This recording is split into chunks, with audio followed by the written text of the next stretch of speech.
Well. The NFL head coaching carousel continues to roll around. Most of the openings had already been filled. The most recent before now was the Lions hiring Dan Campbell. He's going to break your knees and he's going to eat them. I love it. Or hate it. I'm not sure. So you had 2 head coaching openings remaining. And it's not hard to see why. As bad as the Lions opening may appear, there's still positives to that. The Eagles and the Texans, 2 questionable openings. Now, we all know why Houston's a less than desirable opening for a head coaching candidate, but Philadelphia certainly had its problems. You're talking about a team that's incredibly over the salary cap. So there's going to be a situation where even when you come in, like some of the players you might expect to even potentially be there are not going to be there, or other moves are going to have to be made to clear out cap space. So you're already dealing at a deficit. There's no significant additional amount of draft pick capital. And you're walking into a situation where, from a roster standpoint, you certainly have plenty of holes, and you have one major concern, and that is the quarterback position. And whether you're going to roll with Carson Wentz or Jalen Hurts in the long term. And realistically right now, until a move is made or a decision is made, or you roll into next season with both of them in camp, you're looking at potentially having a quarterback controversy. So what the hell type of new head coach would want to come into that situation and deal with that drama and that crap from day number 1? Like, that divides locker rooms. That ruins teams and organizations. Who the hell would want to deal with that? And then when you look at Howie Roseman and Jeffrey Lurie and the thought process that Eagles higher management wants a head coach that will kind of fall in line and that they can have input over what that head coach does. So you're talking about dealing with some micromanagers. Again, what good is it to be a head coach if you don't have full autonomy as you would normally expect as a head coach? So not the most desirable hire opening, but probably still, all in all, more appealing than the Houston Texans one, even though the Houston Texans, at least for the moment, still have Deshaun Watson. There's a lot of focus on the Eagles opening the past couple of days as the interview really started to pick up. And it seemed like a day or two ago it was pointing towards potentially Josh McDaniels being the leading candidate. But as we found out today, that did not come to pass. The Philadelphia Eagles have reportedly made their decision. They've hired a new head coach, and it's Nick Sirianni. Who? Really? Now, I know who he is, but I was surprised. I can't lie. Now, part of that is because I'm not a Philly fan. I don't keep up with Philly buzz. So, I'm sure he was a name they were talking about the past couple of days, and there was a legit chance he ended up with the job.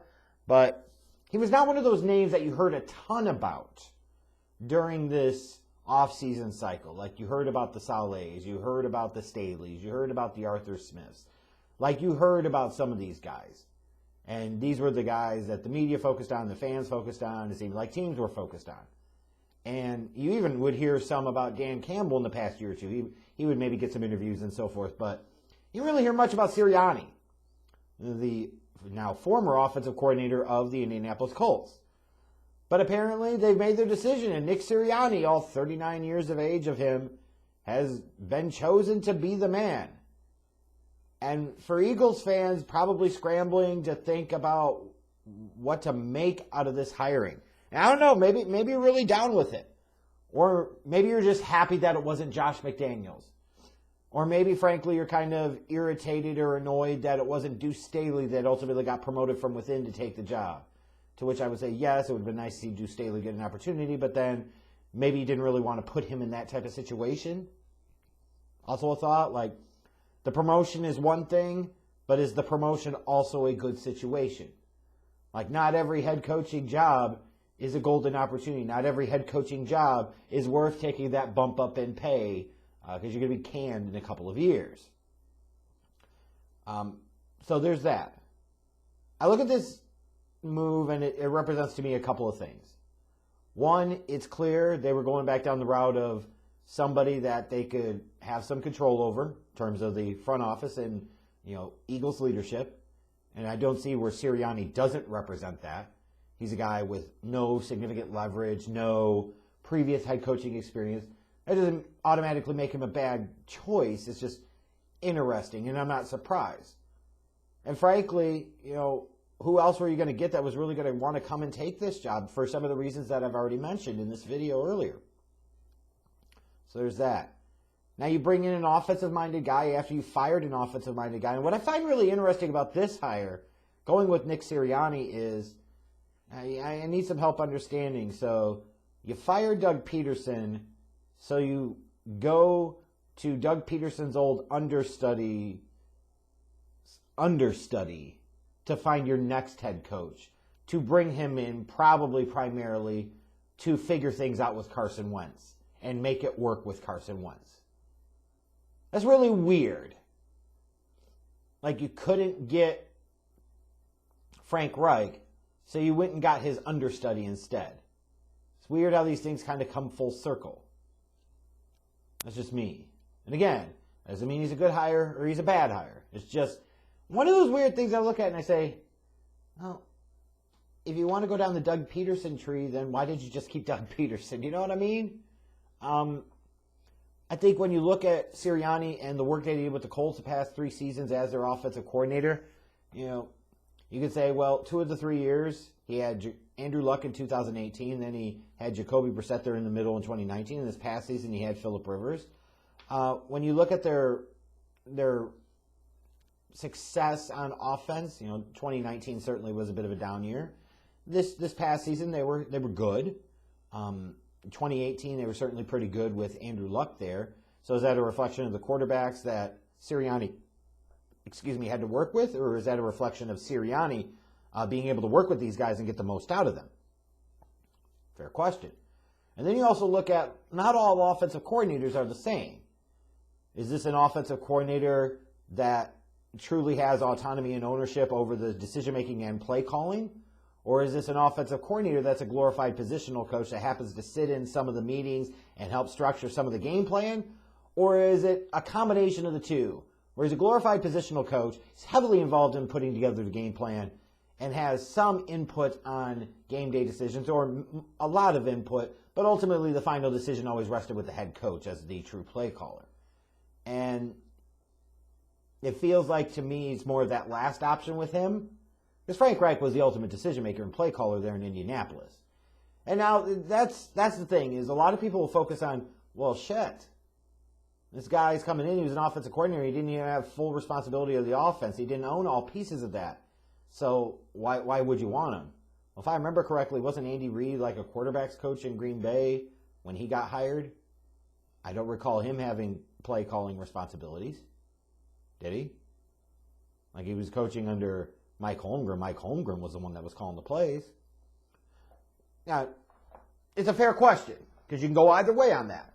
But I'm just saying, like, in deference, that it's a matter of perspective, I suppose.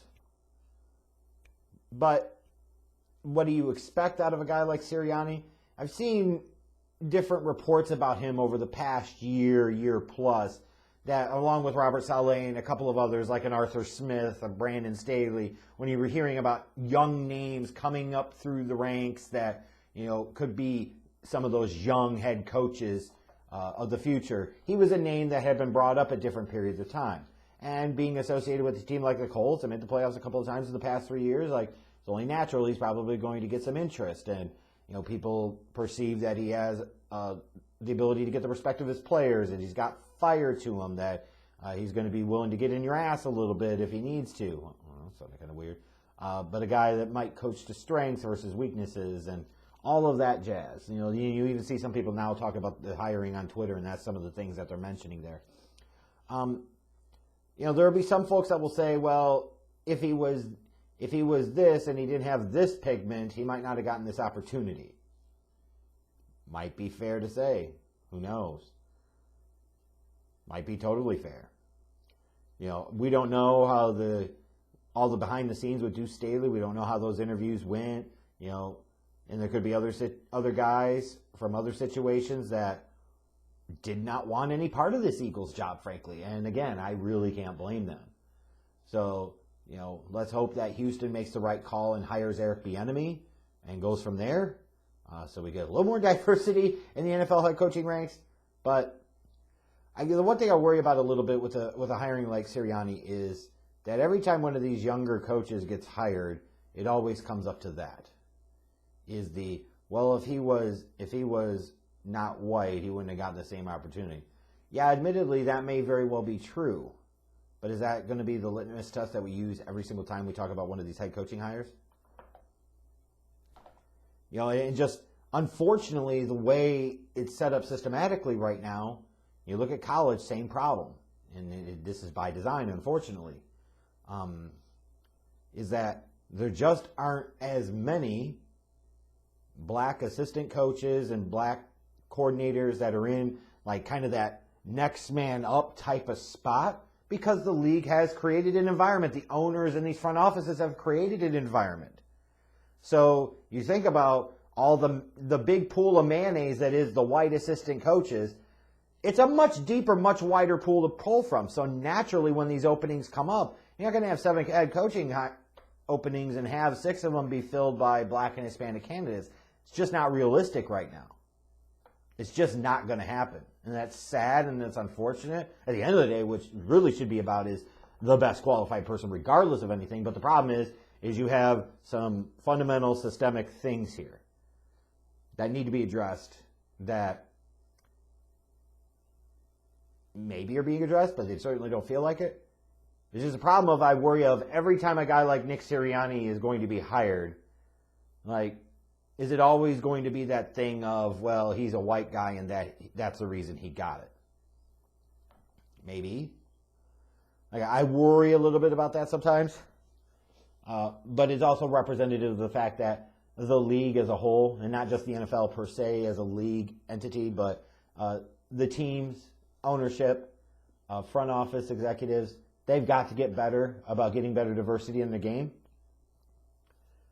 For a league that is majority black players, they need more equitable representation throughout all levels of organizations, from your quarterback's coach to your offensive coordinators, your defensive coordinators, to your head coaches, your vice presidents of player personnel and general managers. Unfortunately, you just can't flip a switch and it happens overnight, but it needs to happen.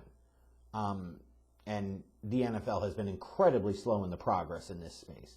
And when you see hirings like this, it is a little suspicious, I'm not going to lie. And my reaction is about who and really is, you know, did the Colts really win anything that just make you so overwhelmingly impressed that you have to have that guy?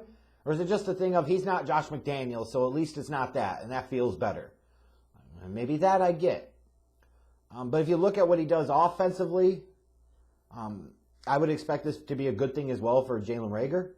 You know, the first-round pick this past year, the way that you saw the Colts utilize the receivers in 2020, you know, a lot of structure around going very, like, stretching the field horizontally. You hear me talk about it over the years, like going horizontal and then vertical, but a lot of things that are done horizontally to try and stretch out defenses that way, get the ball in the receiver's hands quickly, utilize their speed and their burst, get the ball in their hands, let them go make plays.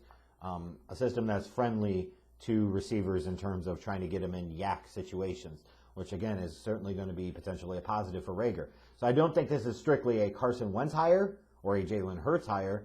I think this is certainly a hire made to get more out of the skill players there in that Eagles offense. As far as my opinion on this hire, realistically, and it's going to sound fucked up for me to say considering the couple-minute diatribe that I just had, like, if you were a supporter of Deuce Staley getting a head coaching job, maybe you wanted him to coach the Eagles. Did you really want him to coach the Eagles, though? Like, because you could also be set up to fail in a bad situation with the leadership above him that does not support him, that's going to expect him to be a puppet. And then when they scapegoat him in 2 or 3 years, he's going to have a hell of a time ever getting back into this position at all. Or if an Eric Bieniemy took this job, would you want that for him? So maybe it is better that a guy like Sirianni takes the fall, because if he ends up getting shit canned in a couple of years, then we just look back and say, well, that was pretty stupid. Fire Doug Peterson to bring in his old apprentice's apprentice. Like, what the fuck sense does that make? Valid question. They brought this guy in to be a puppet and to sit there and get more out of Carson Wentz. Why the hell did you bench him for Jalen Hurts at the end of 2020 season to begin with? Again, valid questions. You know, and you have to be careful with the speak about well, this guy's really impressive and people like the way that he conducts and carries himself. You see that all the time. Like, people pay attention to the window dressing or the way people present themselves, and in the grand scheme of things, at the end of the day, does that really matter? What matters is, do you know what the hell you're doing? Are you competent? And it's hard to gauge Sirianni in terms of his true competencies as an overall decision maker and play caller, because it ultimately was not his role. You know what I mean? But is he going to connect with players?